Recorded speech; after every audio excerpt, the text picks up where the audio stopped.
labadii maalin ee u dambeysay oo ay maanta ku jirto magaalada Garbaharey iyo duleedkeeda waxa ka socday howlgallo amniga lagu xaqiijinayo oo ka dhana maleeshiyaadka Shabaab howlgalladaas waxa waday ciidamada qaranka Soomaaliyeed sida boolis military iyo nabad sugidda oo dhamaantoodba isku ah ciidamada qaranka Soomaaliyeed ee qalabka sido sidoo kale ciidanka kaligii ma ahayne waxa socday gudoomiye ku-xigeenka koobaad ee amniga iyo siyaasadda oo aragtaan gaadiidkaas ciidanka ah gaariga dhex socda kuwna uma ahee gudoomiye ku-xigeenka amniga iyo siyaasadda Cabdi Barre Dhagey haduu inta uu maamulka ka tirsanaa ciidanka ay soo garab taagna hadii ay soo dhintaan iyo hadii dagaal ay jiraan intaba hormuud buu ka ahaa waxa marka yaanan ciidamada qalabka kaligood ku dhihina maamulka degmada Garbahareyna qayb bay ka ahaayeen howlgalladaas amniga lagu xaqiijinayo sida laaliyeed faylkii maanta la isugu yimid waxa ka hadlay kusimaha taliyaha guutada taliyaha ururka taliyaha booliska iyo saraakiil kale ayaa goobta ka hadashay dhamaantoodna waxay hoosta ka xariiqeen military ahaw boolis oo nabad sugid ahaw inay ciidan qaran yihiin loona baahan yahay inay ilaaliyaan shacabka amnigiisa haday gudaha tahay haday dibadda tahay ay si wadajir oo hawlgalaan hadalladooda waxa ciidanku waxa la sheegaa xumaantooda waa lagu canaantaa laakiin waxa la sheegaa oo muhiim ah wixii ay tareen waxa jiro samaanta marka la sheegayo intanadan hadii dagaal oo naqabsado oo aan weerarno waxyaabaha la sheegay idin sheegay waxay weerarna qabsado aan weerarno intanadan barkeed dhinto inaga oo jabnay la soo gurmaday meeshii muxuu ahaa anaga nalan gacan siiyo jajabkanaga iyo dhaawacanaga la soo ururiyo waxaan xaq u leenahay bogaadin in la bogaadiyo in naloo sheego hadii intaas naga dhima lahayn intaana naga dhaawac lahayn adinku aadna saatan u daali lahayn wadanka waa la qabsanahay sidaas bay leeyihiin ciidanku waxa asaageeda mahad celin baad xaq u leedahay saak in badan hortiina wax madaxii inta soo istaagaan waxaad halaydeen iyo waxaad yani hagaajiseen sida badan lama sheegin waa la is eriyadaa buur hebla tag meel hebla mar buurtas ka soo muxuu ahaa halkaas waaga kugu bariyo saas u taagnaaw weerarkaas waxa soo leedku canaantaa iyo meelaha aad galeysaan oo cadowga aad ku hujuumaysaan intaas waa leedku canaantaa okay laakiin waxa aad mudantiin sida ay tahay wali la idin ma sheegin maalmahan waxaan idin sheegaynaa waxaad mudantiin inaga idin hortaagan iyo maamulka gobolka degmada iyo dawladda aanu ka soo jeedno haday tahay taliyaasha ciidanka iyo madaxweynaha bogaadin baa leedahay meeshii la idin kama qabsan lama haweysan muxuu ahaa adinku fulanimo ma aanan keenin nacasnimo oo yani shaqo xumo ma aanan keenin waa taagantihiin tan la idin soo hor istaagay aawe laydinma dhihin dhammaan mi hal darijo laydinma dhihin hebel iyo hebel iyo hebel iyo hebel iyo hebel iyo hebel waa nimankii sidaa yeelaya maalintii ma hal darijo ma laydin dhihin okay waxaadna mudantihiin saakay oo aan qiraya dhammaantiin ma hal darijo haddii sarkaalkiina iyo askarigiinaba bismillaahi raxmaani raxiim waxaan salaamayaa ciidamada qalabka sida oo meeshaan ku faylsan hadday tahay nabad sugid hadday tahay boliis iyo military oo ah guutada tobnaad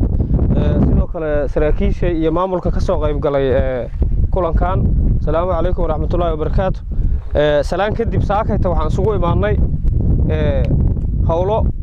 shaqooyin ah in shaqooyinkii aan qaranka aan u haynay la sii dardargeliyo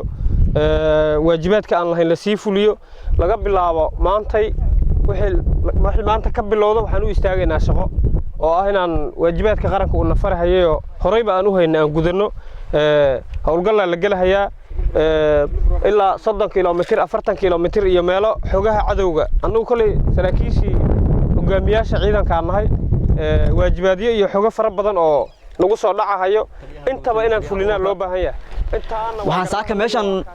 ugu faylsanahay oo gudanayna waxa weeye waa waajib qaran waajibkaas qaran oo mar walba nasaaran oo har iyo habeen hore baan ugu jirnaan u taagnayn waxa meeshan loo fadhiyaa waxay ahayd in aan tusno bulshadeena iyo shacabkeena Soomaaliyeed in ciidankeena uu yahay hal in ciidankeena uu yahay mataqaanaa kii ilaalinayay ay ku jiifeen har iyo habeen kuwii aan ogeyn dambiilayaasha ah dhibaateynaya shacabkeena Soomaaliyeedna kuwii ka qaban lahaa anaga inaan nahay anagoo isku duuban oo aan iskala saareenin oo ciidanka qaranka iyo amniga qarankana sugaya aan nahay sidoo aan meeshan aan saakab aan u wada feersanahay waxaan isfareenaa oo amreena in ciidankeena qalabka sida ee meeshan wada fadhiya sarkaali iyo askari nidaamka ciidan ee jiraan jartaha ee lagu kala marqaadina marqaashada iyo tisbilinka ciidanka in la hagaajino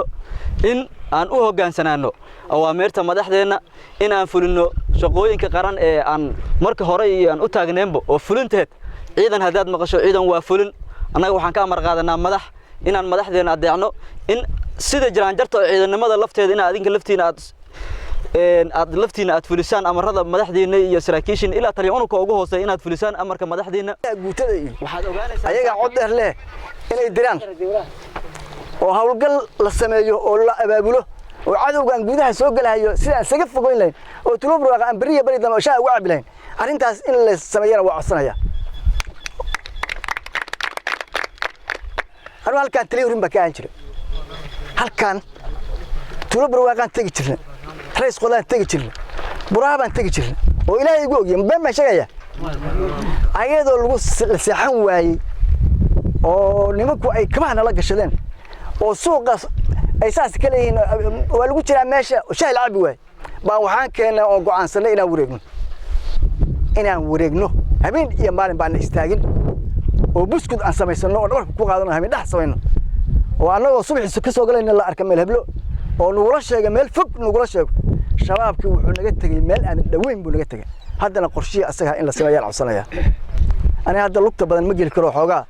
waa yara cuslaaday laakiin haddii hadda buuraha la iftaaro la orsiyo dhiid badan iga imaado tuuraygi baan soo noqon lahaa kaligood maahan ciidamada sidoo kale waxaa goobtii ka hadlay feelka saaka ciidamadu isugu yimaadeen gudoomiye ku-xigeenka koowaad ee amniga iyo siyaasadda Cabdi Baradhagi oo asagana sheegay ka ciidan ahaanna inuu ciidan ka tirsan yahay ka maamul ahaanna uu koow ka yahay sidii la isaga cilaa dhagar qabyaalka maleeshiyaadka shabaab hadaladiisina maan ciidamada qalabka sido qaybta 43aad guutada tobnaad ee taliskooda uu yahay degmada Garbaharey iyo booliiskii oo ayadana Garbaharey ka tirsan iyo nabad sugidda dhammaan ciidamada qalabka waa salaamaya waxaan ugu hambalyeeynayaa amnigii ay ka soo qayb qaateen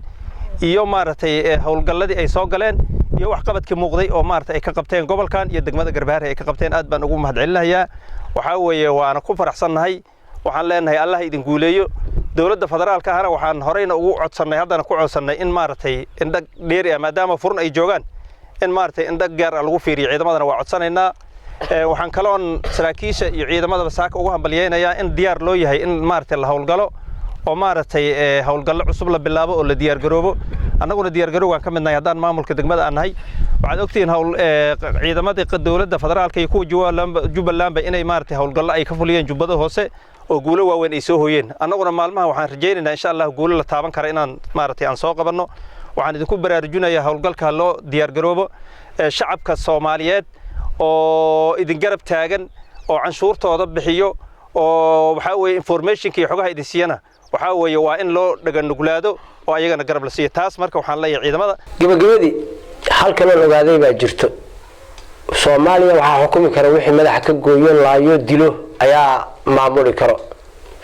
sida ay shabaab uga wada baqaan oo hadduu 100 ka dilo aysan uga hadlin dawladda hal qof hadduu ku dhinto cabaad bay afka furanayaan waa nalaayay dadka laga loo soo dhigtay shacabka haddaba goobaha ay shabaab haystaan waxbarasho male caafimaad male gargaar male kaalmo male waa dad cabiid ku nool sida la hadlayay ku qanacsan yihiin xoolahooda u soo gadaan oo ay siiyaan ciidanka qaranka Soomaaliyeed inay garab istaagaan waa habeenkii xal ay tagay waa Soomaalidana waxa lagu ogyahay kii dilo oo xiro oo cadaadiyo oo afku dubto kaasaaba xukumi kara sida la hadlayay waxaan leeyahay ciidamadiina garab istaaga shacabo aad caafimaadka ku qabtaan nabadda ku qabtaan waxbarashada ku qabtaan garab istaaga cabiida aad ku jirtaan la soo baxo aniga birta calankooda ilaa hadii uu muuqaalka soo gaaro si shar gareey meel fogna